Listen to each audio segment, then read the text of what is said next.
Education Committee to order. Thank you all for being here this morning. Today is Friday, February 7th, 2020.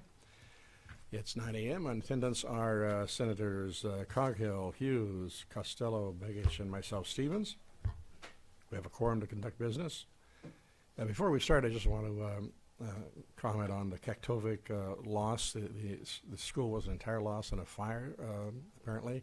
I appreciate the commissioners being in contact with them and letting us know how things are going, and if there's anything we can do. It's going to be very difficult, of course, for those students to continue through the school year with finding a place to go to school. So our best wishes are with them all.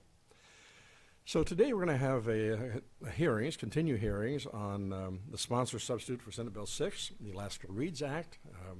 Intention is to have some additional invited testimony to discuss some desired changes to the bill and to hold the bill for further review. Any questions or comments from the members of the committee before we start? I do. Yes, sir. Senator Begich. Thank you, Mr. Chairman. I just wanted to express my appreciation to you and your staff for your diligence in making sure everyone has a voice that's heard here. I want to put on the record just a couple of things. Commissioner approached me back in late October and suggested conceptually the idea of putting this bill together. And I think that was really a very, very bold move by the administration to reach out and suggest that we could combine different forces and make something work. And I know I've testified that in the past, but I really want to reinforce that after a very, very difficult year with a lot of animosity, through the legislative process, that divided our legislature, that divided the administration and the legislature. The fact that people could reach out and try to make something work, I think was commendable, and I really wanted to once again thank the commissioner for reaching out. But I also wanted to point out that we are at a beginning point in this legislation that really has moved rapidly and I think effectively.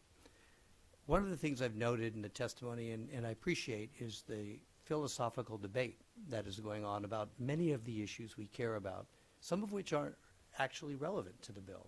And I know you've pointed that out in some of the testimony to some of the testifiers as well. So I would ask everyone to take a step back, make sure as you listen to testimony, regardless of whether it was last week or earlier this week or next week, that you remember the components of the bill, which are early education, which is supported by a strong identification of the elements of successful reading that includes intervention and that brings all those things together. When I say intervention, I mean support for those schools that are failing. Let's keep our eye on the ball as we go through this process and not end up spending so much time philosophically debating issues that aren't in the bill. And I just wanted to put that on the record before we start. I know we have a lot of testimony today. I'm going to listen. I'm not going to ask a whole lot of questions. I know that shocks you, Mr. Chairman, but I want to hear from the testifiers, and I want to hear from the public as well on this bill. So thank you for that moment. Thank you, Senator Begich. I appreciate you bringing us back to the basics and why we are here and what we're trying to do and what we're trying to accomplish, and appreciate those thoughts. So let's move on then to the bill itself, Senate Bill 6. Senator Begich, any other comments you'd care to make before we begin? Okay. No, I'm looking forward to the testimony. Thank you so much. I'd ask you to hold your questions until the presenters have a chance to go through the material they are prepared to give us. We've only given them 20 minutes apiece, so it's going to be a time crunches, I'm afraid. But so hold your questions until later. We're going to hear today from invited testimony from Dr. Lisa Parady-Skiles, Dr. Bridget Weiss, Norm Wooten, and Tim Parker. So we'll begin with Ms. Skiles. If you'd come forward, please, Executive Director of the Alaska Council of School Administrators. Glad to have you with us.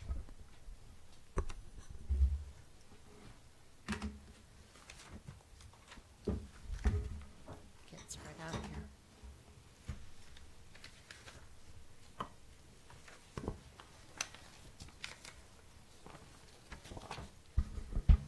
Mr. Chairman and members of the committee, thank you for inviting me to testify this morning. For the record, my name is Dr. Lisa Skiles Parady. I am the Executive Director for the Alaska Council of School Administrators, representing superintendents, elementary and secondary principals, school business officials, and school administrators serving our students across Alaska. I wanted to point out my staff here with me, Shauna O'Sullivan and Austin Burdett, who is a fellow with the Jonathan Christ Tompkins Fellow Program, and they've spent enormous hours doing research and support on this bill as well. I want to thank Senator Begich for his leadership and for bringing this bill forward for education and for reaching out to our organization following introduction of the bill, soliciting input from our members, and we really appreciate you doing that. In response to his request for input from administrators, I have done a survey to all districts to get their feedback on different parts of the bill, reading, just feedback from the field. Some of which is going to be included here. I have about 25 responses, so about half, and I will continue to provide that information to the committees as it moves forward. I also want to thank Commissioner Johnson for recognizing the critical importance of early literacy and reading to all of our students in Alaska. And we're really happy to see the topics of this bill as the focus of the committee, and we're very optimistic, I would say. We look forward to continuing to help shape the best bill possible for all of our students.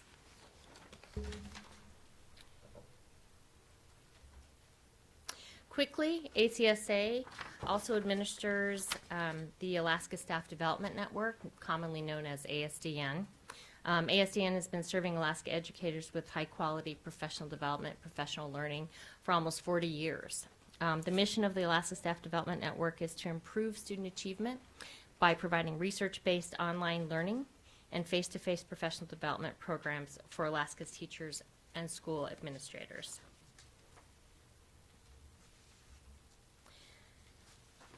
So last night, Senator Begich and Senator Costello, Commissioner Johnson, Senator Hughes' staff, many of us were at an event that was focused on civil discourse in education.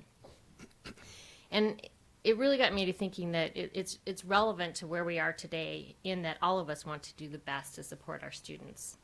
And we may have different routes on how to get there, but we have efficacy, I guess, like focus to try to do something positive. And I was just having a conversation with my good friend, former Representative Reggie Jewell, and he made the comment that we all want to get there, and this bill has to work for every student, wherever they live.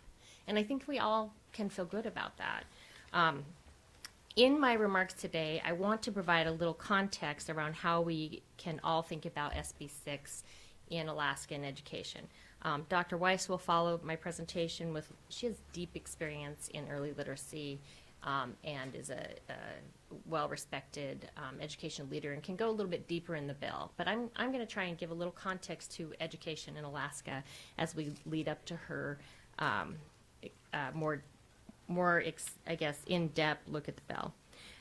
The bill is not unidimensional, and I think we need to look at this in a multidimensional way, which is what I'm going to talk about in the slides to come. But I do want to recognize that NAEP, while an incredibly important indicator, is not the only indicator of success for our students in public education. And I just want to give you 3 examples, one of which is on the screen.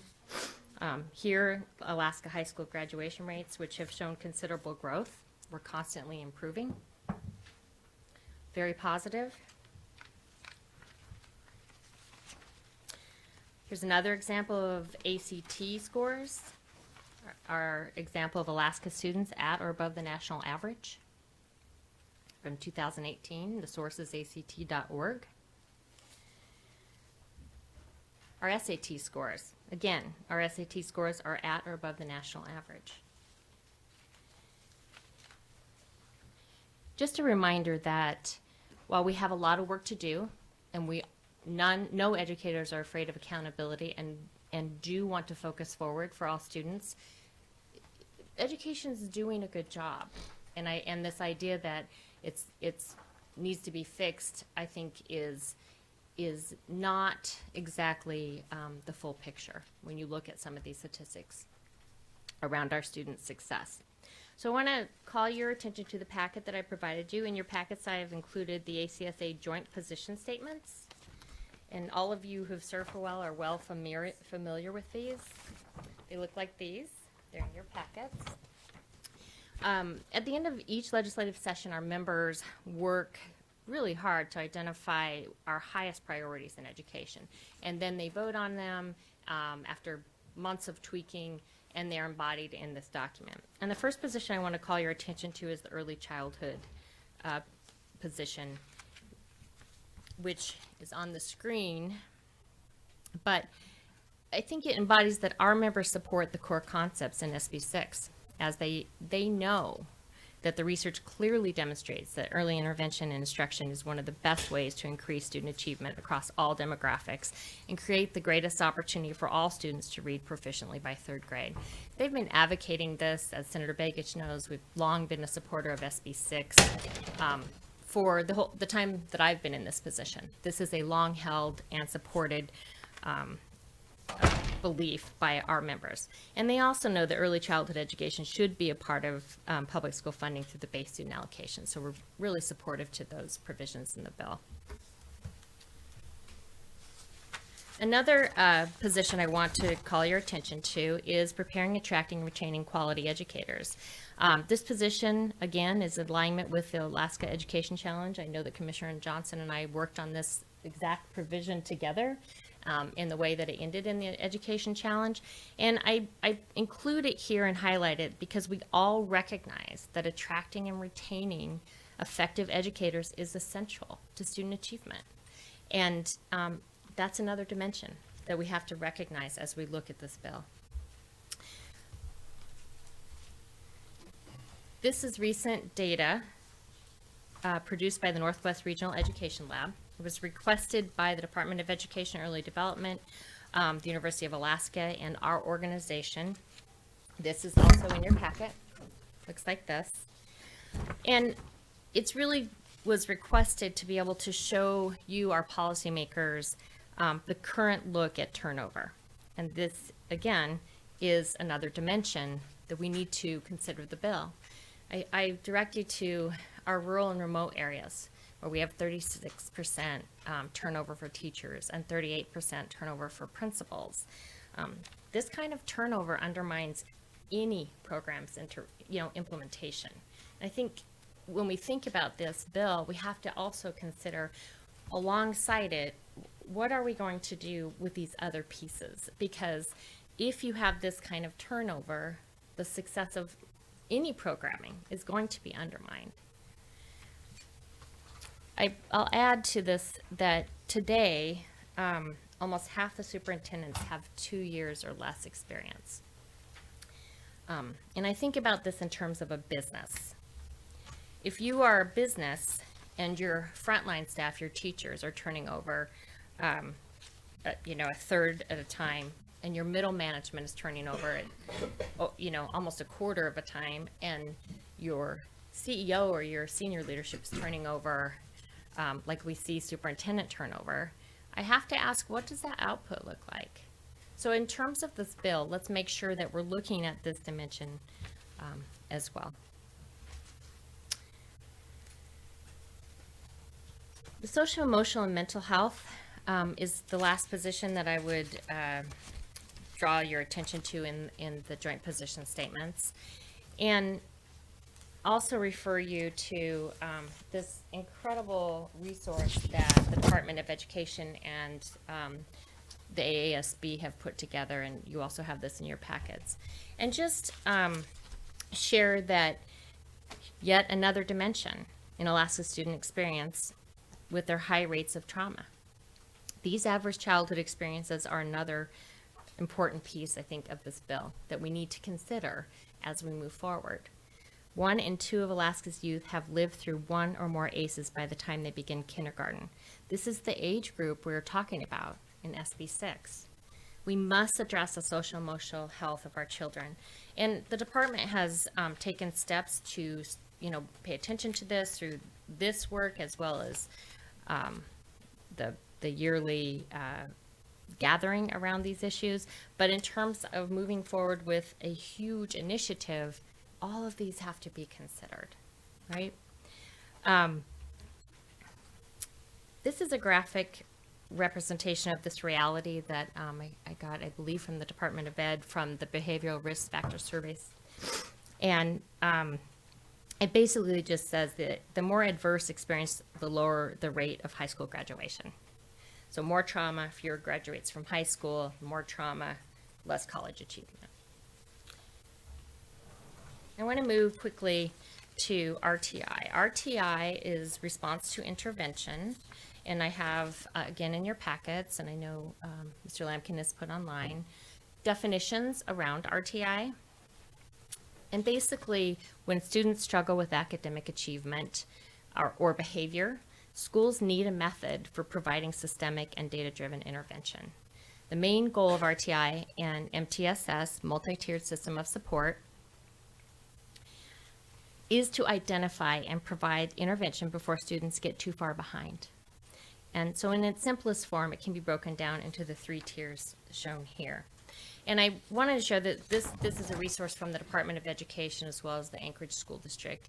Most districts are heavily engaged at some level of RTI. But remember, against the backdrop of turnover, you're constantly retraining folks around this. And in the bill, it does account for that. And you've heard Commissioner Johnson refer to RTI MTSS conference that ASDN, our organization, puts on every year. A couple times in his testimony, he has talked about the quality of that conference and the support that we're providing to districts. In our most recent conference, which was about 2 weeks ago, there were 49 school districts represented, and that represented about 1 in 10 educators. Over 1,000 educators attended. And this foundation is currently in place, and it supports the goals of the bill. So I really feel, again, optimistic that we can work with the department to continue to support districts in this kind of professional learning. We're not starting from scratch. This is a 10-year-old conference that was started by the Anchorage School District in concert with us that we now put on as a private nonprofit, but it serves Alaska, and I know the Commission and I've talked at some length about working together on professional development as we move forward. So again, I've included for you information in the packet about the specific conference itself. So if you have questions about speakers or anything there, Doug Fisher was our keynote, and you can see that he's a recipient of International Reading Association Literacy Award. I mean, just a number of amazing recognitions for his ability in this area. And we bring in the highest quality talent because a lot of our districts can't travel. They don't have the funds to do it, and they no longer go outside to do it. And so our effort is to have them be able to have access to the best presenters in the country. And we've been successful in doing that. So I want to move to one of the researchers that we've worked with, and I had tried to get them for invited testimony here, but hopefully we'll be able to in a later committee so that people can have the benefit of asking him questions. But Dr. John Hattie is an internationally renowned education researcher who's focused on what works best in education. His research is based on nearly 1,200 meta-analysis. And he's provided a list of the relative effects of different factors on student achievement. And I wanted to call your attention to it. It's in your packet, like this. And effect size tells you how powerful a factor is in making change, right? Effect size is simply a way of quantifying the size of the difference between two groups. It allows us to move beyond the simplistic, does it work or not, to the more sophisticated, how well does it work and in what range of context. So Cohen's D, which you'll see, is the effect size used to indicate the standardized difference between two means. And it's the appropriate effect size for the comparison between the two means. Just want to share,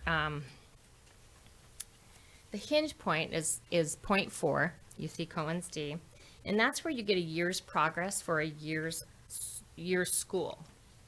With a higher effect size, you get greater progress. And of course, that's what we're trying to do for kids with this kind of program, is to move them to make sure that they're with their peers. But I guess one thing I would say is when you look at this, there's collective efficacy on the top. It's It's the first and most powerful one. It's the one clear over in a year's or in the blue zone where we want our strategies to be. And I think of collective efficacy as kind of what Reggie Jules said. We can do this. We're all on board to do something for our students as well, like the will and the belief that we can make that change, right? And then response to intervention, which we have in this bill and which I shared. We do the conference for Alaskan educators. You can see very effective in the zone of desired effect for students and student outcomes.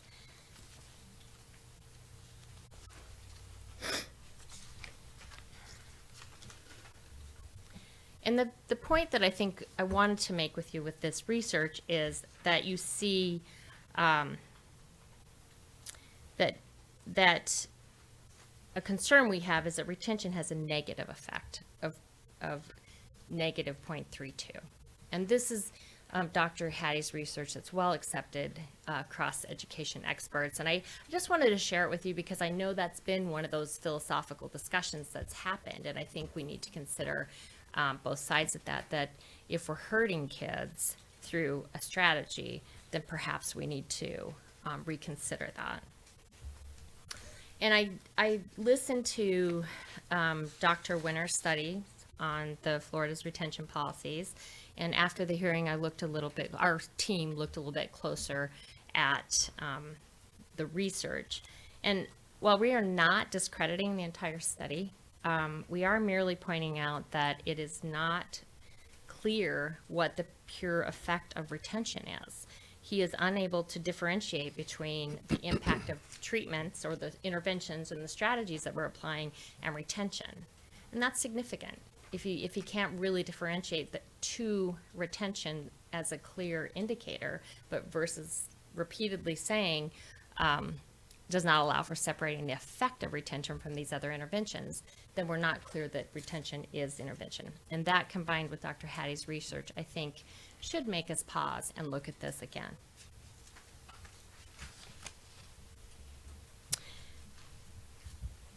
As I shared earlier, we surveyed all Alaska school districts, and we received information back from about half. And this slide walks through some of the feedback that we've received so far. And again, it's not done, and we'll continue to provide additional feedback as we receive it from school districts. But I think there are questions about how this can go forward. Overall, unanimously, district reading programs should include diagnostic assessment to identify significant reading deficiencies of students, including a universal screening tool that measures phonological and phonemic awareness. I mean, every respondent agrees with that. And yet, what current benchmarks and progress monitoring assessment tools do your districts use to track student proficiency levels? I think there's maybe 15 different programs listed.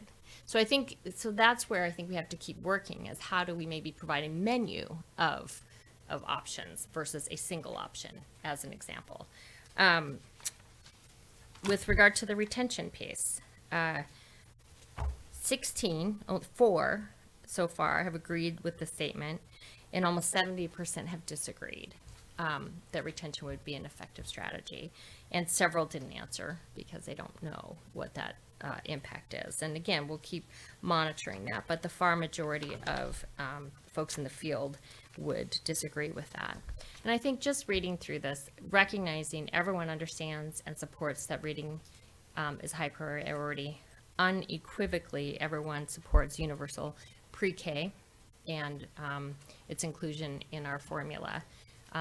Recognize that this is an issue of equity, and want to just drill down into some of the other details in the bill.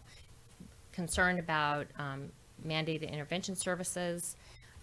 There's also concern about lack of educator input during the involvement, or lack of input during the creation of the bill. And just want to thank Senator Stevens for taking time and allowing for a lot of of opportunity for educators to review the bill and know that there will be public input given, and just ask the committee, as Senator Begich said earlier, to let's talk and think and work together forward on this, because there was very, very limited educator input on the front end. And so now is the time to hear from the folks in the field how this might impact their district positively or negatively, or what questions they have, and how can we make this work for every student.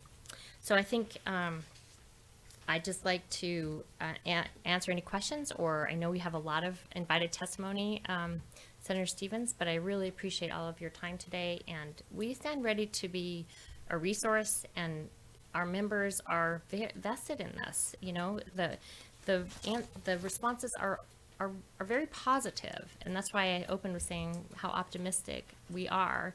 But I think, in fairness, because there wasn't a lot of involvement in the creation of the bill, this is the opportunity, as Senator Begich said, to hear from folks and to maybe shape it forward so it does work for every student. So thank you for your time. Thank you. Appreciate your comments. Always good to hear from you. We are sort of under the gun here on time. I know everyone has questions. I certainly have questions, but I'll make sure I get them to you separately. So, again, thank you so very much for being here. We'll move on to the superintendent from the Juneau School District, Dr. Bridget Weiss. Pleasure to see you again, Dr. Weiss. Good morning. I will try to be efficient in my comments. I am Dr. Bridget Weiss, and I am a product of Juneau, and as well as my parents and my grandparents. So this place and this state is incredibly important to me. I have spent my career trying to make a difference for kids, and I've done that for 36 years. I hope to do it for a few more years. I'm a fierce advocate for achievement. I spent my first 16 years teaching high school mathematics.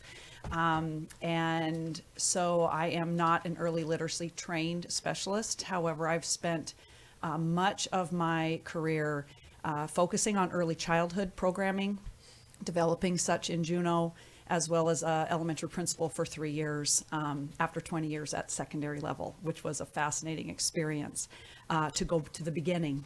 After working for 20 years on our end product, to go to the beginning, it was incredibly informative, educational, and really formed much of the last 16 years of my work. That experience did. So I do want to thank Senator Begich and others who have worked, Commissioner Johnson, on this bill. We absolutely agree. I'm going to try to be efficient in my comments, but I do want to emphasize that reading achievement, math achievement, literacy achievement in general is one of our top priorities. In Juneau, our school board has had that as one of our legislative priorities, as well as on our strategic plan. We're just writing a new strategic plan, and we have reading at grade level by grade 3 as in 2 places. We have it, one in our achievement pillar, and we also have it in our equity pillar, because we're recognizing that we have certain subgroups who are we are more challenged in meeting their needs. So we're naming a few of those subgroups. It's a little bold. It's not finalized yet, but I'm encouraging my school board to take a bold statement and say, if we are going to do this, we need to do it genuinely and pragmatically. And we have our economically disadvantaged students, we have our Alaska Native and Native American students, and we have our English language learner students who have demonstrated that we are those are the areas where we are the least meeting their need in achieving grade level proficiency. So we're going to name that, and we're going to measure our progress, and we're going to attack it. So we're deeply committed to that. I know in all of my discussions with Southeast superintendents in the last few weeks or months since this bill has come out, and previous to this about achievement, they are all in and committed to increasing achievement. So I don't want to spend much time on the early learning but I do need to say that that's critical to the work. We have currently 1/3 of our kindergarten students showing up in Juneau, and mostly we're a little higher than the average, the state average, but it's pretty close across the state, ready for kindergarten. So we are starting kindergarten with kids sitting in the dugout. They're not even at the plate yet, right? And we have to get them around those bases. So we know and we appreciate the acknowledgement that the work prior to us getting kids when they're 5 and in kindergarten is critical. So again, we've developed programming in Juneau through a variety of grants. That has been on our school board's strategic plan and legislative priorities for multiple years. And there was some pushback initially because we're a K-12 institution. So how could a school board of a K-12 institution have a priority around early childhood? And they owned it. And as a result, we were able to get grants, city support, and now we have some really effective programming going on. I serve on the steering committee for Rock Juneau. It's a Raising Our Children with Kindness committee based on looking at a collective impact frame of gathering resources, agency resources to the betterment, the empowerment of our youth in Juneau. And from cradle to career. And early child is one of our focuses. The mayor in Juneau has had a task force last year. I served as co-chair of the child care task force for the city. And we've developed some options for the city to support high quality childcare. One of the things we ended up really stating strongly is 0 to 5 is all about learning. So whether a child is 6 months or 4 years old, we want them in the highest quality learning environment appropriate, developmentally appropriate for them. And Juneau's making a difference that way. One of the parts of the bill is accountability. I have lived long enough in this field. I've seen accountability. You all have seen and lived and heard about accountability. We had No Child Left Behind, adequate yearly progress. In the state of Washington, where I spent 26 years before returning to this amazing place that I will never leave again, we had Washington Assessment of Student Learning, and we had high stakes graduating qualifying exam. I lived through that. I lived through it personally as a school administrator, helping kids get to the stage.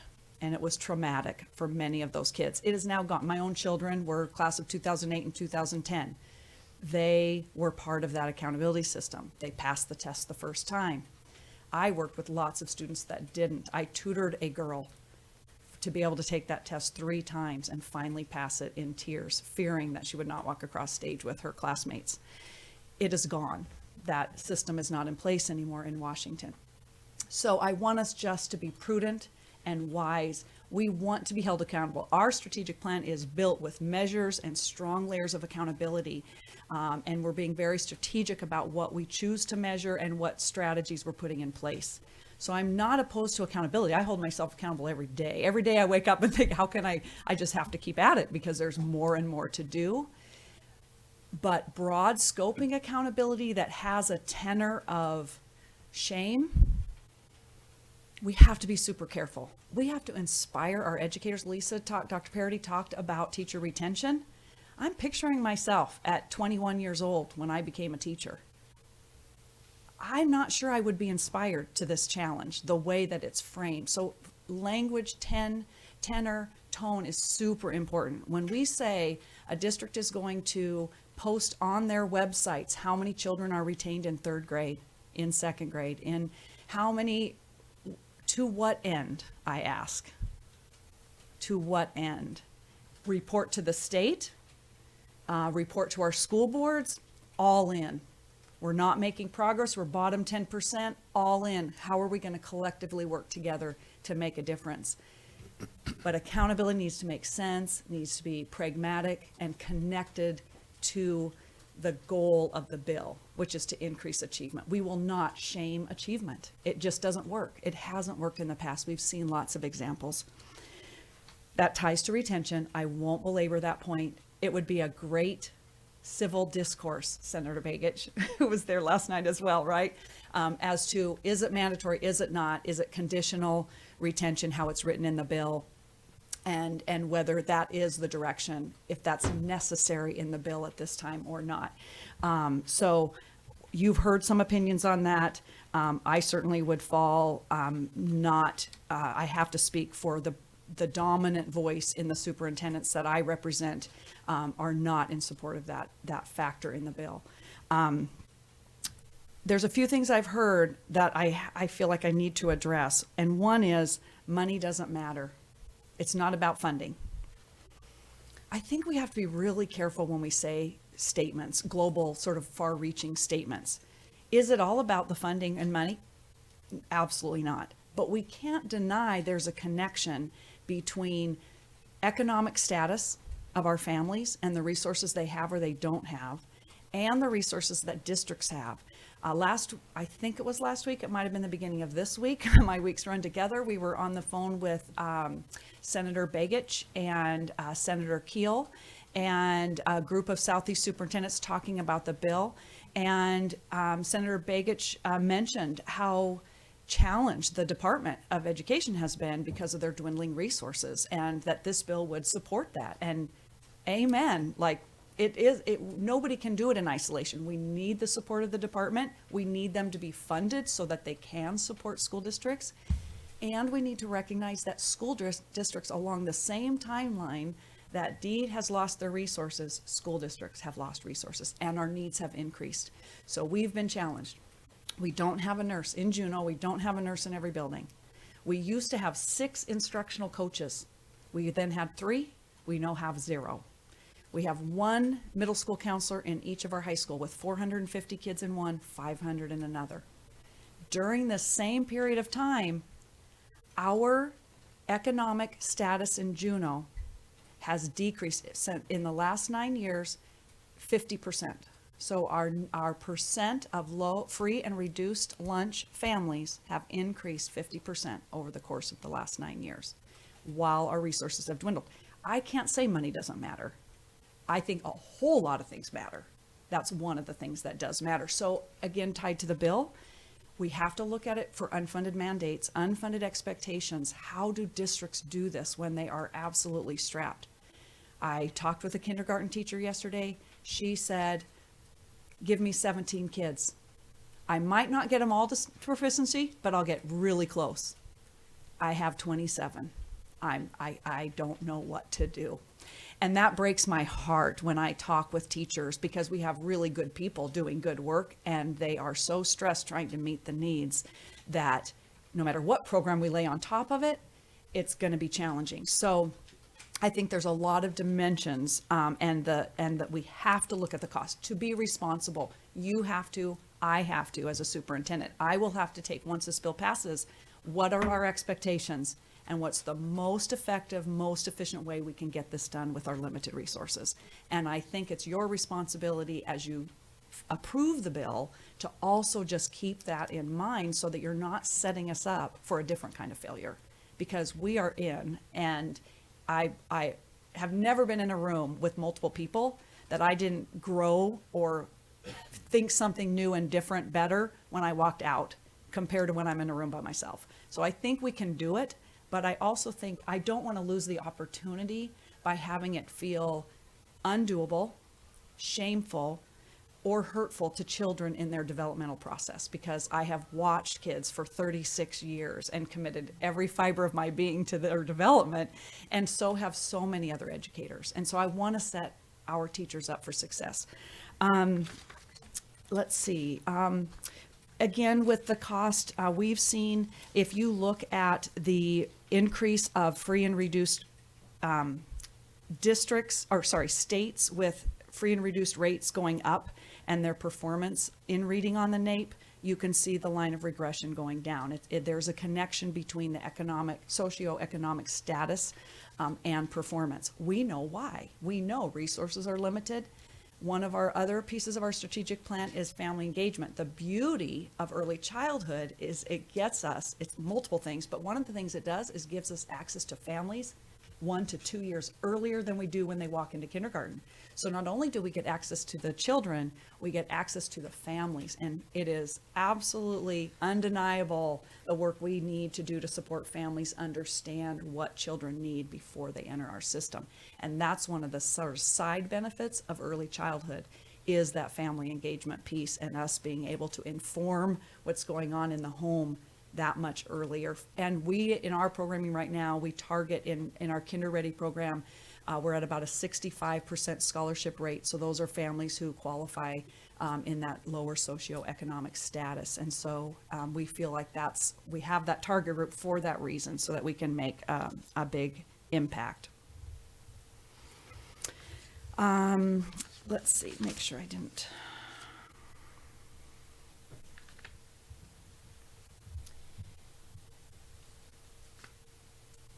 It is really, in my, the other thing I want to mention is in terms of Southeast, our state is so incredibly diverse, right? You all know that. You all come from all over. That is our gift and our challenge. And that's the other thing I want you thinking really strategically about when you write this bill. Just like in a classroom, if I have the best curriculum and I have the best intervention strategy, when I plunk that on top of a class of 25 kids, it doesn't work for every single one of them. It just won't, no matter how good the program is, how much money we spend on it. We have to think more strategically than that.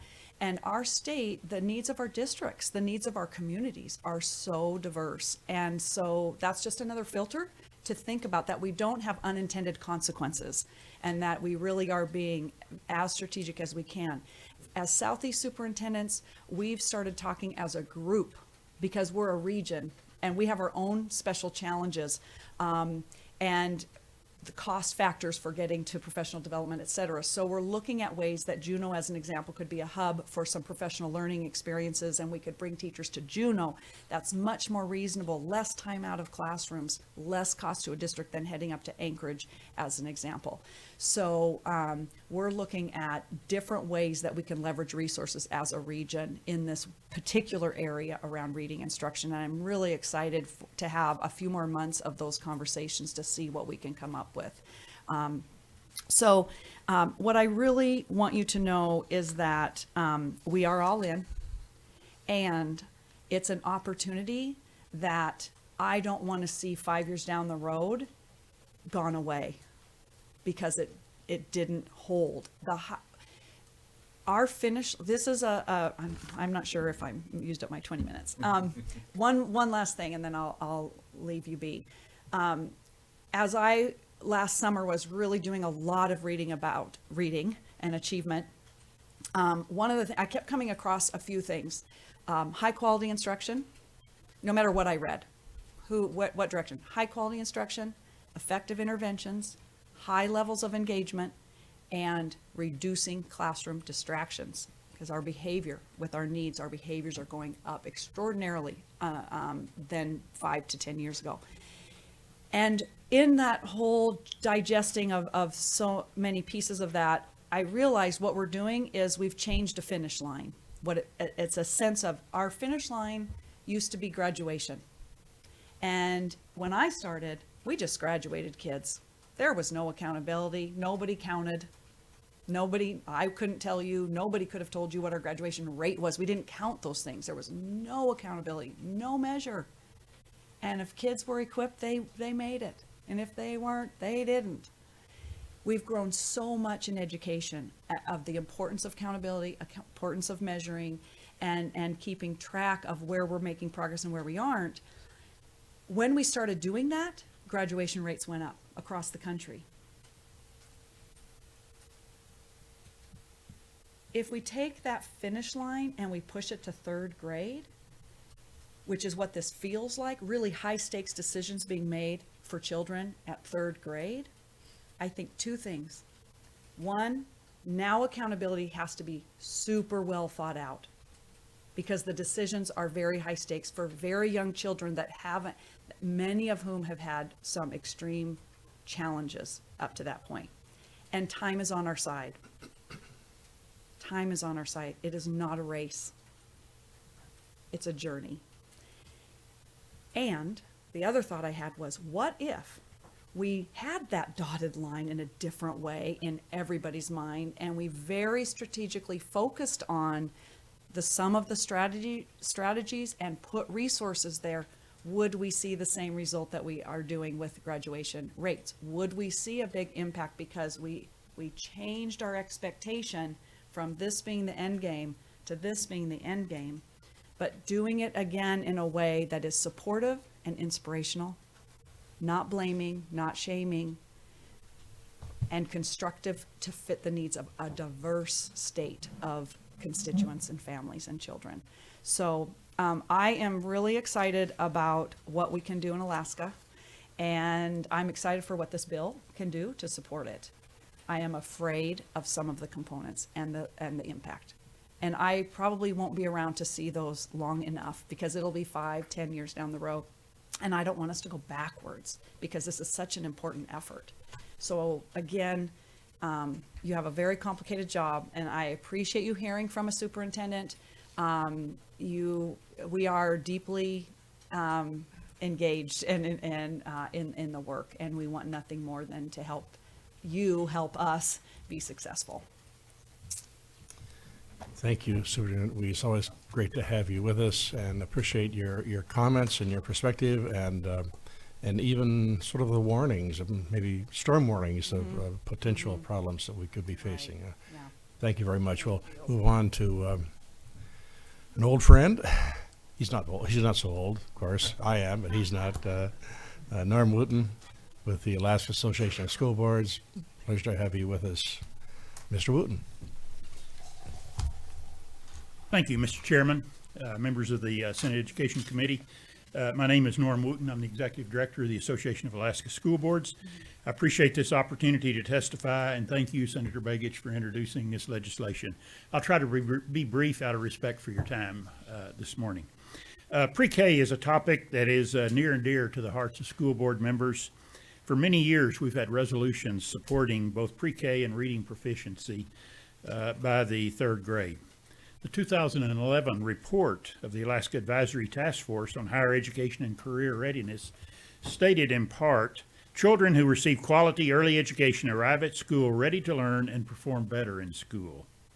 They are less likely to need expensive special education interventions, and they are more likely to graduate from high school and to successfully enter the workforce. Research is clear that when students enter kindergarten, 40% of them on average are 1 to 3 years behind grade level, and too many of them stay behind throughout their school careers.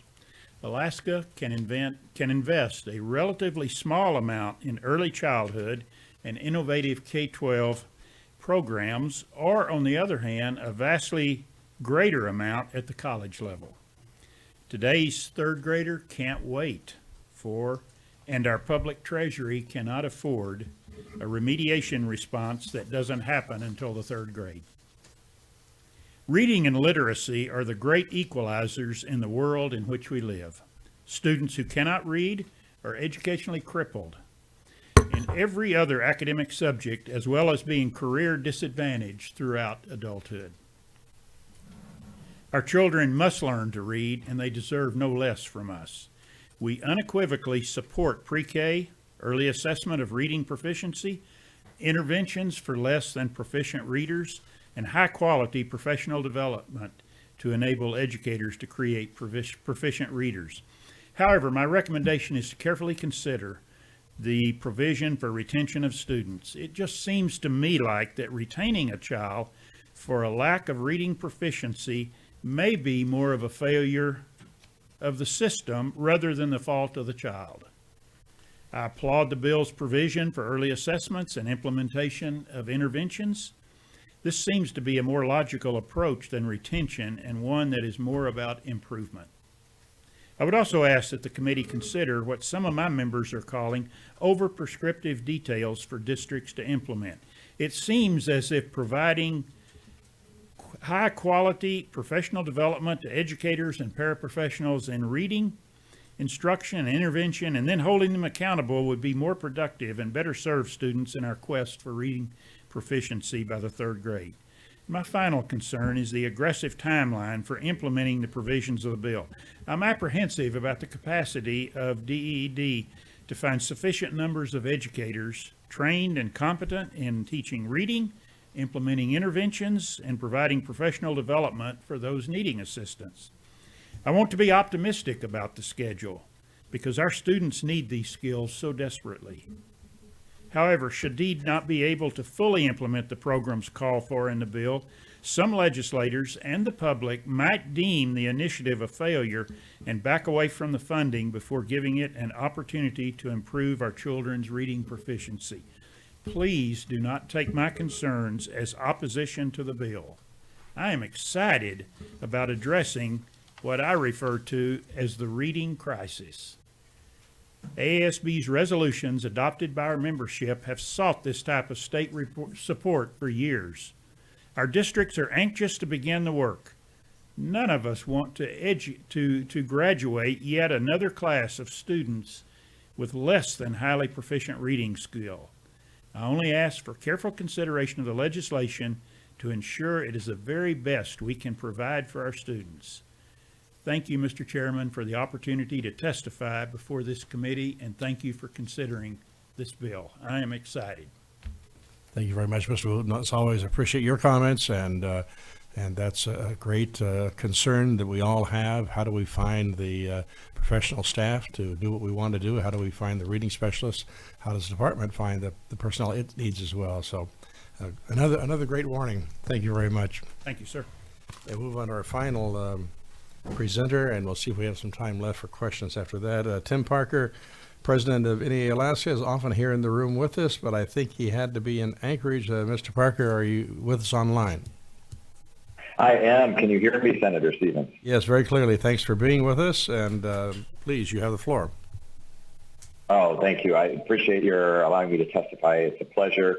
I'm actually in Washington, D.C. today, doing some work lobbying our congressional members. I appreciate your mention of the Kaktovik fire at the beginning, Senator. That's tragic, and it's something that loss is hurting us, and we're thinking about it. So thank you for making sure that was noted for the record. Lots of a school hurts, and we can and must build another one in Kaktovik. And we do it because we care about students in every community, and we want student learning to happen. And you've heard me say this before.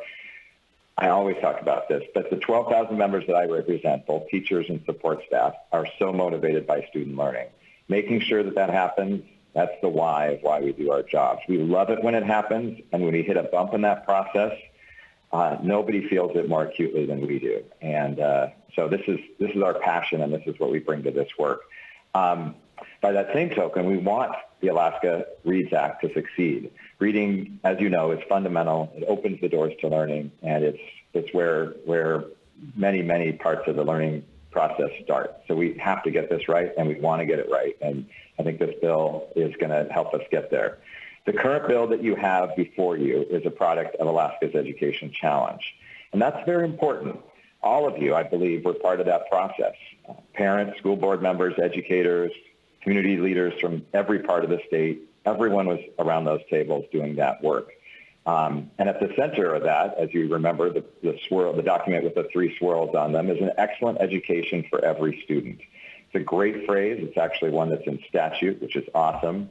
But it's surrounded by the 3 swirls: increasing student success, cultivating safety and well-being, and supporting responsible and reflective learners. Those are key phrases. But I want to put an little extra point on the idea of educator buy-in. It happened for the challenge during that process, and we want to recognize that. We want to make sure we do that again when we move this bill forward. The commissioner had a big role to play in making sure that the buy-in happened for that challenge. And it's because of that work, I think, that we're here today looking at this bill as a good idea. For the teachers and ESPs, we look at things just a little bit differently maybe than school boards and superintendents and principals. We have members in virtually every one of Alaska's 500 schools. And when we were getting the buy-in, I worked as hard as I possibly could to get the Alaska Challenge in front of each of them. And that's not an easy challenge. I wish my numbers were much smaller sometimes when it comes to putting something in front of them. But it popped up at staff meetings. It was discussed in staff lounges. We talked about it at union meetings. And we looked intently at the language that the Alaska's Education Challenge put forward. That's what we do. We're educators. Language is very important to us. Every word was considered carefully, and we believe that the 5 trajectories are the right way to go. And 2 of those ideas are before your committee this session, which is awesome. The 3rd grade, Read by 3rd grade, Alaska Reads Act is one of them, and the other is tribal compacting. And I look forward to the other 3 potentially coming up. That would be the attracting and retaining great educators. That's a critical success. But so is career, technical, and culturally relevant education, meeting the workforce needs, and also closing the achievement gap and achieving equity. Those are really big goals. And if we keep our eye on those 5, I think Alaska is going to be in a much better place as we move forward. So I applaud you moving on this. So now the Alaska Reads Act, like I said, your teachers and ESPs want this to succeed, and we like a lot of the things in this bill. We like the research and evidence-based aspects of it. There's nothing more important than that. That's our guide and our shining light as we move forward through looking at this, at the lens that we're taking. We're going to study research and evidence very hard. We really like the pre-K. The pre-K is a big deal to us. You know it. Studies show that, a solid pre-K program is important to success in reading. You've had testimony on early childhood education and its critical role that it plays. Just last spring, we heard from a whole host of people on that particular topic. So I hope you have that file handy because it's all in play right now. We really like the connections with families. Reading at home and the support that adults outside of school give to their children as they're growing up, that's critical. We can't do this without it. The child's development of language starts at birth. Households that have lots of words and dialogue and with children, reading and talking and developing those skills, they come to school in a much better place. And then, of course, having a pre-K program there to launch off that is even better. And then when they arrive in kindergarten, they are ready to go. But this bill actually goes even further and continues to emphasize those family connections as they're moving through those pre-K through third grade years and building those skills. So we really like the connections with families. Early interventions and differentiated instruction are both things that are in there that we really like. We have to intervene early. Waiting is not a helpful strategy. You need to find out who's struggling, and you need to get the resources and different strategies in front of them really quickly. And finally, we also really like the broad focus on reading that includes phonics and phonemic awareness. And the term science of reading doesn't bother us because we know that's based on research and evidence. And we also like that the bill doesn't stop there, but it talks about comprehension, building content knowledge, oral reading, and literacy. Those are all fundamental skills that are included in our standards that we continue to want to teach and work on. So how can we be helpful? That's our thought as your educators in the state. You have 8,000 teachers in Alaska, and if you think about it, if you want to chop it into for this bill a little bit, 2,500 of the teachers teach in kindergarten, first, second, or third grade. And so I mentioned earlier we have 500 schools, but chop that one down a little bit because not every school has those particular grades in it. So you're looking at roughly 350 of the schools that include these programs that we're specifically talking about in this bill. Each of those schools has ESPs that play a big part in the reading development. We think they're critical to the success. A lot of times they're the ones delivering some of the specialized instruction side by side with teachers, and we want to make sure that that's supported. We appreciate the team support that I think is reflected in this bill with principals and district staff, and the training and professional development is going to be super important to this. That's reflected in there. We think that's good. These professionals, your teachers and ESPs out there, we're the key to the success, I think. They're all watching, they're listening, they're paying attention to what you're doing, and they're emailing me about this bill quite often. And they have so much experience to bring to the table. Many have advanced degrees in reading on top of decades of professional knowledge. We need to tap into that expertise. We need to continue to let that play out, not just in these committee meetings as we develop this and move it through the legislative process, but we need to push it forward so that it remains a critical part of the bill. And as the bill moves through years and years of really good implementation, that the voices of our educators are being listened to and being factored in. I personally tapped into this knowledge by bringing together a team of about a dozen super highly respected and experienced reading instructors from around the state. I've met with them numerous times, and they probably spend as much time or more than me or maybe even you on reading this bill, comparing it to other bills around the country, holding it up against the best research. So we're doing our homework, and that's something we really value and take our time doing. So give us a little bit more time to work on those parts. But In our initial discussions, as we've done some preliminary work on this, two concepts surface over and over again, and I want to share them with you just so you can think about them conceptually and decide how to factor them into the bill. Almost every teacher is going to bring up the concept of time during their process of thoughtfully thinking about how they're going to implement this. That's because time is one of the most valuable resources that we have as teachers. It's really under fire a bit. We put our teachers in positions where they are in front of kids more in the United States than any other country. Studies have us on average spending 28 hours per week in front of kids in a teaching mode. That's higher than any other country. The world average is 19 hours per week, and there's some countries that are as low as 15 hours per week. So we know we already have big time pressures on our teachers. They do not have much time to prepare lessons. They don't have much time to get them to look the way we want them to look. Why we do that, it's probably a money issue, but that's one of them. The other issue, class size, and Senator Hughes said this at the end of your meeting earlier this week. She'd heard from a first grade teacher in her district who has 26 students in her class. That's a big deal. I went ahead and looked up some of the larger class sizes for schools in each of your districts, and Senator Begich also has 26 students in first grade at Fairview Elementary, and Senator Coghill has 28 students in second grade at North Pole Elementary. I know Senator Costello isn't in the room, but she has 27 students in first grade at Sand Lake Elementary, and even in our little bit rural area of Kodiak, East Elementary School has 23 in both of their third grades. These numbers are a little bit bigger than they need to be.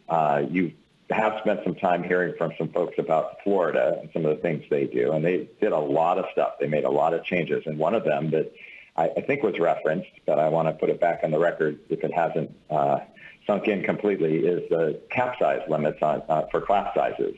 They have a cap of 18 for K-3. 18 is a pretty great number, and I think you heard from some of the other testifiers today that that number in the K1, 2, 3, that is the research-supported thing. It's not the number we have in the majority of our classrooms in Alaska. Florida also limits it in for 4 to 8, they limit it to 22, and then in 9 to 12, they limit it to 25. I know that as I say those numbers, many of my fellow teachers around the state are probably falling over in their chairs because our class sizes are nowhere near those limits. They are blowing out pretty consistently, especially in all of our urban areas. Our recommendations, we have a few, and I think you've maybe picked up on one of them. We need educator voice and educator buy-in to make this work. We've had a lot of horror stories of bad implementation over in the past, and we don't want this one to be into that zone. And so, taking our time, getting it right is important.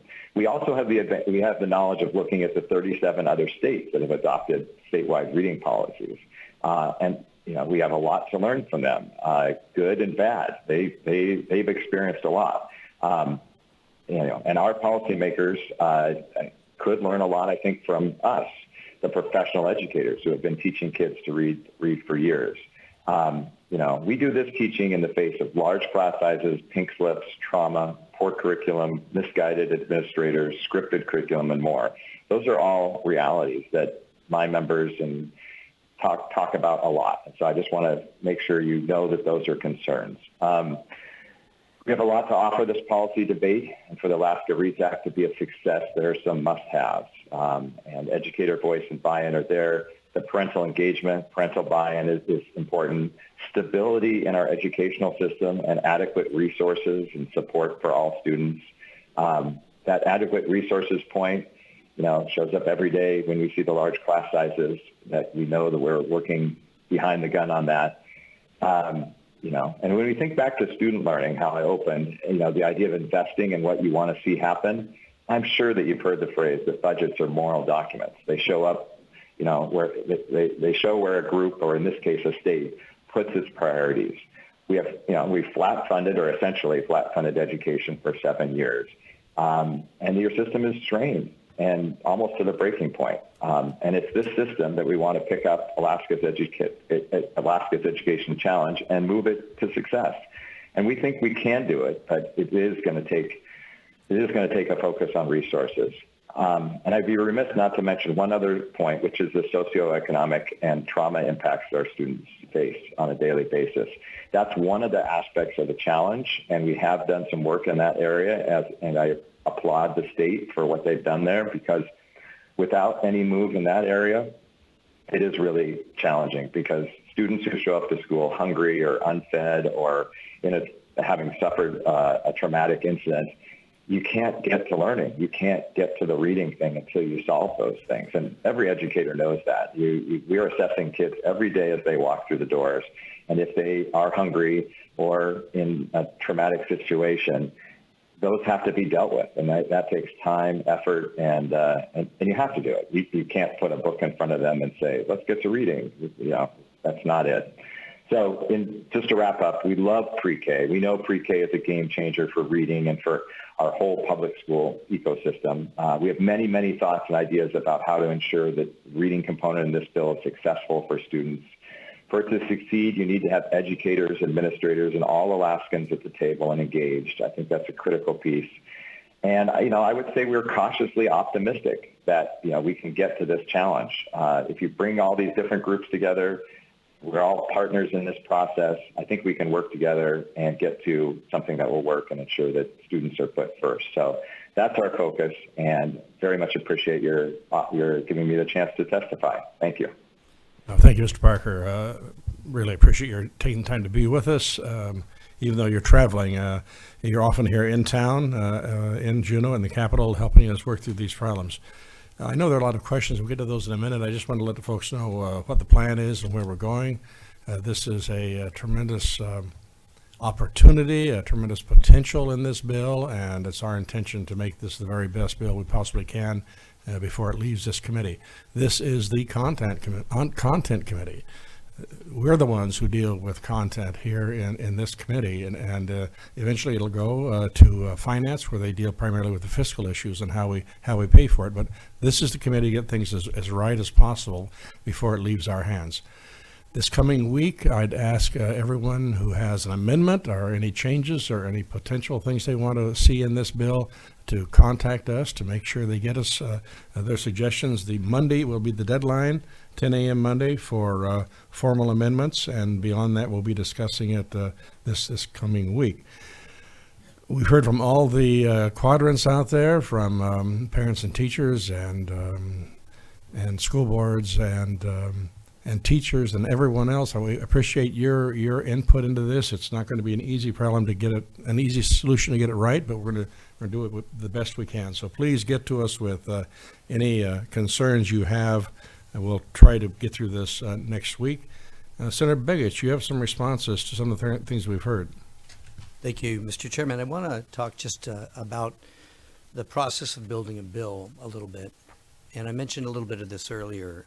And in this process, when we finally got the beginning of a written document in late December, right around Christmas time, one of the first reach outs we did was, of course, to Bridget Weiss's and Dr. Parody's group, the early education group, on the 9th of January, just to get their input, give them a general outline of what the bill in its principles would do.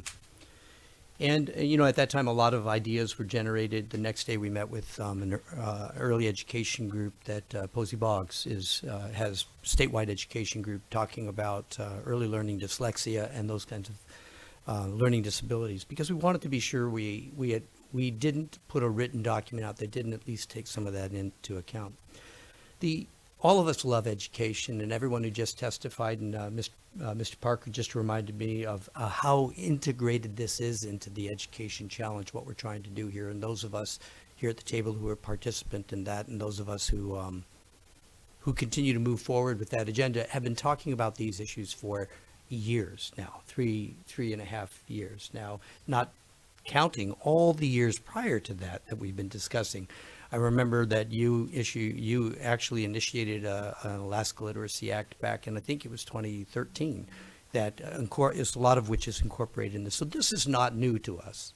these are the issues. But what has happened in the past is every time we've tried to build something that moves towards one or another of the elements that were identified now in the challenge, the weight of the bill has caused it to collapse. And so listening to all the different ideas that people have out there, we could add and keep adding and keep adding. And I'm hopeful that we won't do that. What I'm hopeful that we'll do is incrementally grow and build our education system so it supports the growth of our kids. And that's what the bill tries to do. It can't be everything to everybody, and I'm sorry that it can't be, but I wish it could be. But here's some of the things that I think are important from the testimony I heard today. First, Dr. Weiss mentioned the language that she felt was shaming on page 2, line 26. I don't have any need to have that language in there. Let's take that out. Part of the process is evolving our thoughts so that we can make those changes we need to so the bill doesn't do an unintended thing. So that to me is a great suggestion, something we can deal with immediately. Mr. Wooten, Dr. Wooten mentioned that, quote, today's third grader can't wait for and the public treasury can't afford a remediation response that doesn't begin until third grade. Exactly, Norm. That's why this bill begins before third grade with that process, because we can't wait. The issue of the timeline and productivity.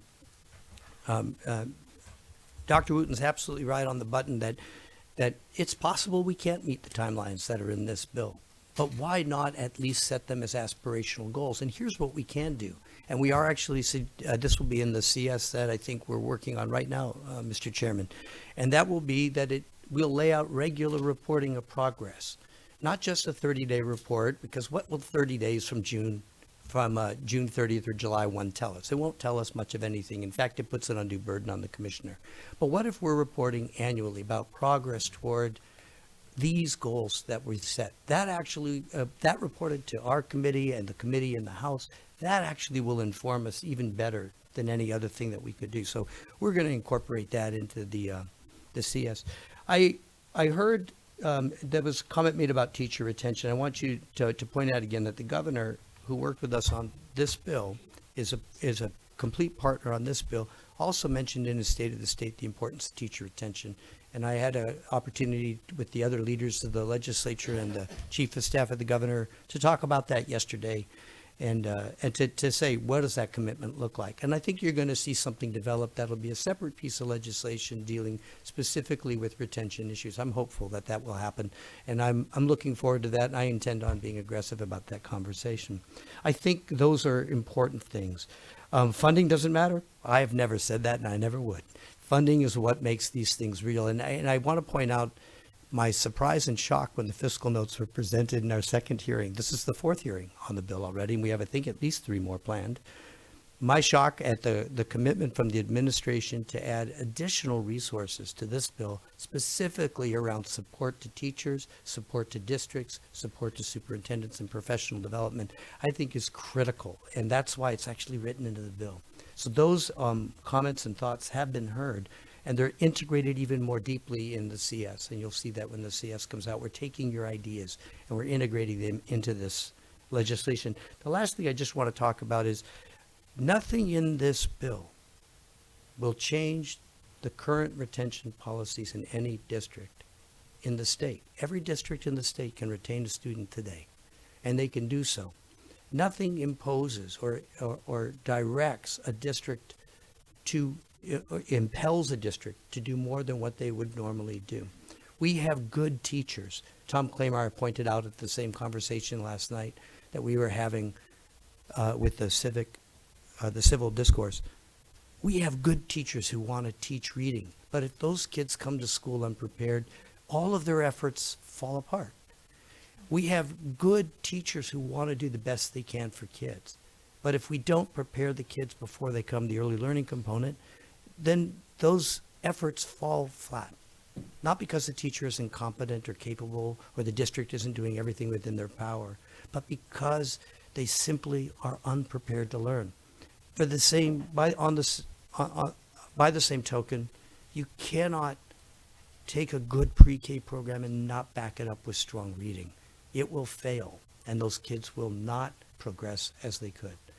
This bill braids those. So I made a passionate comment last night at this, probably too passionate, last night at the civil discourse dinner, but I think this is the step that moves us in the right direction, and I'm pleased that there are going to be at least 3 more days of testimony for us to be able to deal with this. So, Mr. Chairman, I just wanted to respond to those things. I have some other notes, but I know that others want to talk about their feedback on the presentation. But just to reemphasize, we're not starting from scratch. We're starting from decades of testimony in this committee. We're starting from the work that was done even before Shelley and I served in this body. We're talking about the work of the Alaska Challenge. We're talking about the work of teachers and superintendents and principals and educators for decades and decades and decades. And I think this might be one more good, solid, incremental step in the right direction. Thank you, Senator Begich. Just a note on fiscal notes. We have 5 of them, and I have asked the University of Alaska to prepare an additional fiscal note. I think there's enormous responsibility that falls upon the university in this process.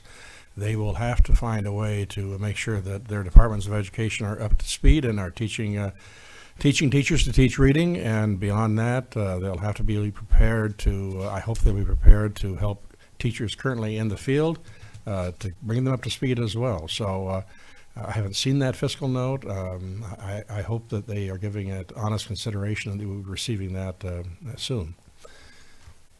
So going back to the committee then, any questions or comments? Are you sure, Senator Okay. I know the bell's rung, so I wanted to defer to Senator Coghill if he had something, because I have a series and I can hold some of them. So You just give them on the you table just- if you would, and- you just and then- let me know if one of the things I love the fact that our rates for ACT and SAT tests that were right in the pack, we're doing well as far as the national average. But as a follow-up question, I'd like to know if our percentage of students taking those tests is the same percentage you see in other states, because those tend to be what some might call our high-end students, are students that probably wouldn't need the intervention that this bill is talking about.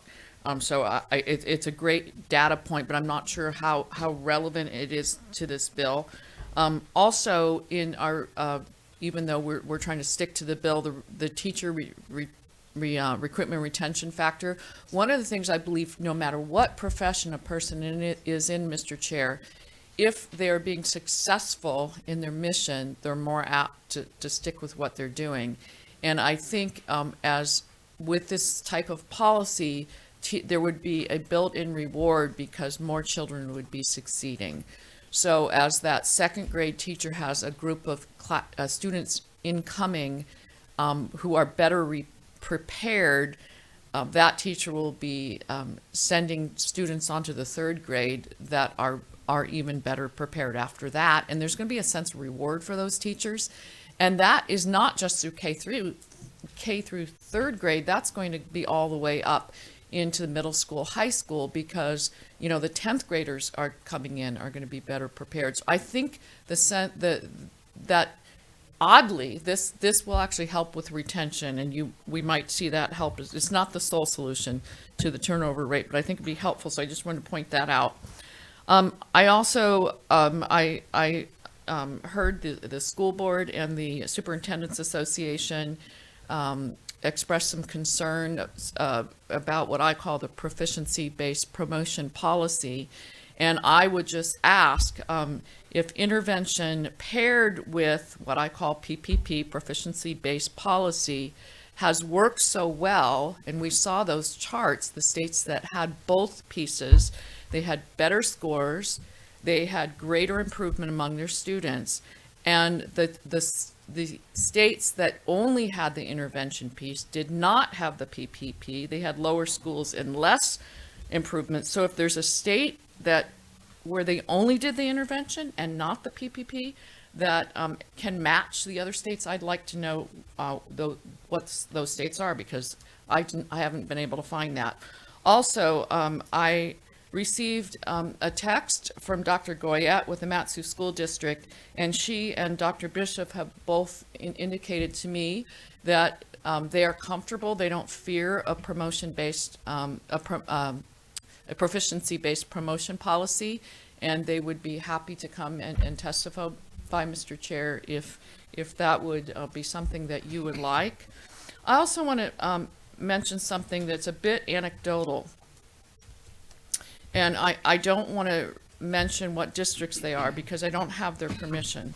But while I was education chair, as well as last year, I have had school board visit my office on occasion, as I'm sure everyone in this room has, and I welcome them from around the state, not just from the Anchorage School Board and Mat-Su School Board that are relevant to my district.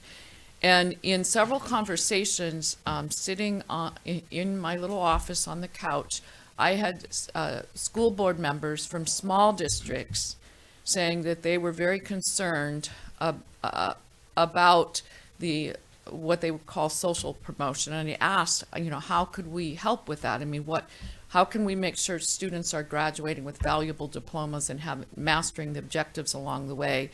And they were explaining, even though that they sometimes knew as a school board it would be better not to promote a certain student, that because they're a small community, they all know one another, they might be the auntie or the grandparent, that for them to have such a policy is very difficult, and they actually preferred that the state have some, I guess, be the bad cop, for lack of a better way to say it. And I've heard that on several occasions from some of the smaller districts. So I just want to put that out there. I think we need to continue having the conversation. I think there's a way we can learn from the other 37 states where we would not have a spike of students repeating grades, but we would have a spike in reading proficiency. So I look forward to continue conversation and want to keep an open mind. I agree as far as what Senator Begich said about we don't want something hurtful and shameful as far as to the teachers that are trying hard and the students. But also I recognize that it's hurtful and shameful right now for a 5th grader or a 9th grader who has not learned to read, who is struggling because they can't read their science text, because they're struggling even taking their history tests because they're having difficulty reading.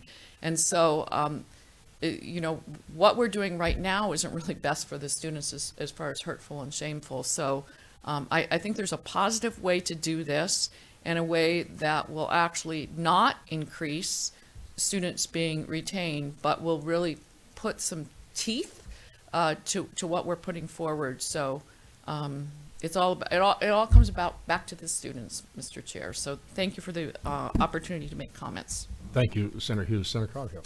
Just a couple of things that come to mind. First of all, thanks to everybody who's putting the work in. Obviously the class size becomes one of the questions. So I think of the resources that we have now, outside of putting a pre-K together, if we took our 1st and 2nd grade classes down to a downsize, would we get pretty much the same result? And I'll be asking that question along the way. So all of you who have input, rather than creating a whole new program and doing some parental outreach at 1st and 2nd grade, would we get the same outcome? So it's a matter of, we already have the 2,500 teachers. We might want to get better specialists, but the specialized training still has to happen to the 1st and 2nd grade, 3rd grade teachers anyway. So the matter of lifting everybody up is a question I have, and so I don't have the answer. I'm listening to the discussion, but trying to say, if we're going to use our existing resources, can we do it better, or do we have to do this and still do that other? And I have to answer to my constituents to say, how come we're putting $1,500 million in the education system and they can't read? So I'm just asking the question, so just for what it's worth. Very good. Thank you, Senator. So we're going to wrap it up in a few minutes here, maybe 6 minutes to go. Senator Begich, any thoughts you have at the end? Sure, just a couple quick ones. The CS has incorporated so many things, I didn't put them all on the table there, but one of them is a suggestion from Senator Hughes that we actually report back on class size so that we can begin to truly analyze the impact and what we can do about that down the road. So there is that provision. Also, there was Mr. Parker mentioned the 70 hours and the time constraint for teachers, and we actually have revised that as well to reflect the individual education plan for a kid. so that it actually reflects the reality of what a parent and a teacher has identified is important for the kid. So modifying as we go along. I'm looking forward to the next 3 days of hearings on this bill, 2.5, 3 days, and looking forward to it moving. And thank you so much for allowing the input in this. So this session is so important for so many other reasons outside of education, but for providing the input and the opportunity for people to actually testify, modify, and build a better bill. Thank you, Mr. Chairman. Thank you, Senator Baggett. Just to remind folks that amendments are due Monday, 10 a.m. And we will be getting next week, discussing amendments and other discussion changes. And I appreciate everyone's involvement today. At this time, I'll be setting Senate Bill 6 aside for further review. And I've asked the commissioner to keep us abreast of what's happening with Kaktovik. He's out of the room right now. I'm sure he's on calls. So our thoughts are with that community and the future of education in that community. Thank you all very much. This meeting is adjourned.